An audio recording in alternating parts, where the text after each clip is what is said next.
Semuanya, perkenalkan saya Selin. Saya Felicia. Saya Santi. Dan pada video kali ini kami akan mempresentasikan mengenai topik mengenai banjir di Sumatera 2025 yang baru saja terjadi belakangan ini. Sebelum masuk pembahasan lebih dalam, berikut adalah daftar isi yang akan kami sampaikan. Pada bagian pertama akan dijelaskan oleh teman saya Felicia. Latar belakang pemilihan topik ini adalah karena kami menyadari bahwa banjir merupakan salah satu bencana yang paling sering terjadi di Indonesia, dan hingga saat ini masih menjadi permasalahan yang berulang. Selain dipengaruhi oleh kondisi alam, banjir juga berkaitan dengan aktivitas manusia, seperti perubahan penggunaan lahan dari hutan menjadi kawasan pemukiman, serta kurangnya kesadaran dalam menjaga lingkungan. Oleh karena itu, banjir perlu dipahami tidak hanya sebagai fenomena alam, tapi juga mencerminkan bagaimana manusia berinteraksi dengan lingkungan. Baru-baru ini, banjir yang terjadi di Pulau Sumatera menjadi contoh nyata dari kondisi tersebut, menunjukkan risiko banjir akibat kerusakan lingkungan ulah manusia dan dampaknya yang sangat luas. Oleh karena itu, pemilihan topik banjir di Sumatera didasari oleh peristiwanya yang aktual dan sempat menjadi perhatian luas dan viral di berbagai media. Pembahasan ini bertujuan untuk menganalisis lebih dalam berbagai aspek terkait banjir di Pulau Sumatera sebagai isu yang berulang, termasuk penyebab, dampak, dan upaya penanganannya. Selain itu, untuk memberikan pemahaman yang lebih komprehensif terhadap banjir di Sumatera sebagai contoh dari permasalahan banjir yang dipengaruhi oleh aktivitas manusia. Next. Kejadian ini bermula pada akhir November 2025, tepatnya pada akhir pekan sekitar tanggal 22 sampai 23 November, di mana hujan deras yang turun tanpa henti selama beberapa hari melanda wilayah di Sumatera. Akibat pola hujan ataupun pola cuaca yang ekstrim. Curah hujan yang tinggi hingga lebih dari 300 mm hujan per hari pada puncak kejadian di Sumatera Utara akhirnya menyebabkan sungai-sungai meluap dan lereng perbukitan runtuh, memicu banjir dan longsor di berbagai kabupaten dan kota di Sumatera Utara, Aceh, dan Sumatera Barat. Hal ini menyebabkan banyak infrastruktur rusak yang menimbulkan kerugian hingga miliaran rupiah dan banyaknya korban jiwa dan luka pada wilayah tersebut. Pemerintah provinsi menetapkan tanggap darurat 14 hari setelah laporan awal, serta BNPB dan aparat daerah segera mengerahkan tim SAR, alat berat, dan posko darurat untuk menampung ribuan warga yang harus mengungsi dan menanggulangi dampak. Berikutnya ada faktor penyebab terjadinya banjir di Sumatera pada tahun 2025. Faktor yang pertama adalah cuaca ekstrim, di mana curah hujan yang tinggi yang berlangsung terus-menerus membuat volume air meningkat sangat cepat. Dalam kondisi ini, tanah dan sistem aliran air seringkali tidak mampu menampung air hujan, sehingga air tersebut meluap ke wilayah sekitarnya. Faktor yang kedua adalah alih fungsi lahan, di mana lahan resapan air berubah menjadi perkebunan, pertanian intensif, dan kawasan pembangunan, di mana perubahan ini menurunkan daya serap tanah dan mempercepat aliran air permukaan menuju sungai.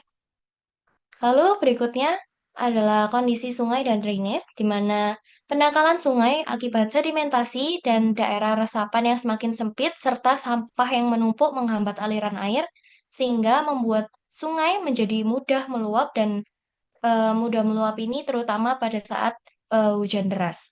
Berikutnya, faktor yang terakhir adalah tata ruang dan pengelolaan lingkungan, di mana pemukiman yang dibangun di daerah rawan banjir serta lemahnya pengelolaan lingkungan membuat resiko banjir semakin tinggi dan dampaknya semakin luas. Next. Berikut adalah dampak yang terjadi dari banjir Sumatera, di mana dilihat dari sisi sosial, banjir memaksa warga untuk mengungsi dan mengganggu aktivitas sehari-hari, seperti sekolah, bekerja, dan kegiatan sosial lainnya. Secara ekonomi, banjir juga menyebabkan kerusakan rumah, fasilitas umum, dan infrastruktur. Aktivitas ekonomi masyarakat juga terhambat, sehingga menimbulkan kerugian yang tidak sedikit. Dari aspek kesehatan sendiri, banjir meningkatkan risiko penyakit pasca banjir seperti diare dan penyakit kulit, serta menghambat akses masyarakat terhadap layanan kesehatan. Sementara itu, dari sisi lingkungan, banjir juga merusak ekosistem dan menurunkan kualitas air akibat tercampurnya limbah dan sampah yang berdampak panjang. Oke, selanjutnya saya akan menjelaskan mengenai respon dan penanganan banjir dari sisi pemerintah dan masyarakat. Dari sisi pemerintah, evakuasi warga terdampak dilakukan bersama BPBD, TNI, dan para relawan. Namun di lapangan banyak jalan dan jembatan yang terputus, sehingga bantuan sulit masuk ke beberapa daerah dan terpaksa jalan satu-satunya harus melalui jalur udara. Tersedia juga posko pengungsian, namun masih terbatas, seperti di sekolah, balai desa, dan meunasah. Kemudian, pendataan korban dan kerusakan masih dilakukan secara bertahap. Sementara itu, dari sisi masyarakat, banyak influencer yang menggalang donasi melalui media sosial, dan mereka bersedia terjun langsung memberikan bantuan tersebut kepada korban bencana di Aceh. Banyak warga kehilangan rumah-rumah mereka dan semua harta benda mereka. Anak-anak juga tidak dapat bersekolah sementara waktu, dan sebagian warga mengalami trauma serta ketakutan pasca banjir. Dalam kondisi ini, masyarakat saling membantu dan bergotong royong, karena yang paling dibutuhkan warga itu bukan uang, tetapi makanan dan kebutuhan untuk menunjang aktivitas mereka, seperti kebutuhan akan alat penerang saat malam hari dan akses air bersih. Berdasarkan kejadian tersebut, terdapat beberapa hal yang dapat dievaluasi. Banjir masih sering terjadi berulang di lokasi yang sama, dan penanganannya cenderung lebih fokus setelah bencana itu terjadi. Selain itu, masih banyak warga yang tinggal di zona rawan banjir, serta sistem peringatan dini yang masih belum berjalan secara efektif. Oleh karena itu, ke depan diperlukan upaya pencegahan yang lebih baik. Relokasi warga perlu dilakukan secara bertahap ke daerah yang lebih aman. Rumah-rumah sebaiknya dirancang lebih siap menghadapi banjir. Perawatan sungai dan drainase juga harus dilakukan secara rutin. Selain itu, sistem peringatan dini perlu dikembangkan berbasis data dan sensor, karena bisa memberikan informasi lebih cepat dan akurat. Dengan begitu, warga punya waktu untuk bersiap dan mengungsi sebelum banjir terjadi, sehingga risiko korban dan kerugian bisa dikurangi. Edukasi kebencanaan juga penting dilakukan agar masyarakat dan pemerintah dapat mengambil langkah yang tepat dan efisien ke depan, agar kejadian serupa dapat diminimalkan di masa depan.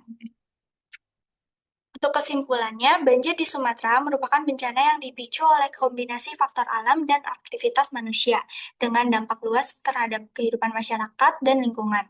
Penanganan banjir perlu dilakukan secara menyeluruh, tidak hanya melalui respon darurat, tetapi juga melalui upaya pencegahan jangka panjang yang berkelanjutan agar risiko banjir di masa depan dapat diminimalkan. Sekian pembahasan kami mengenai banjir Aceh 2025. Terima kasih.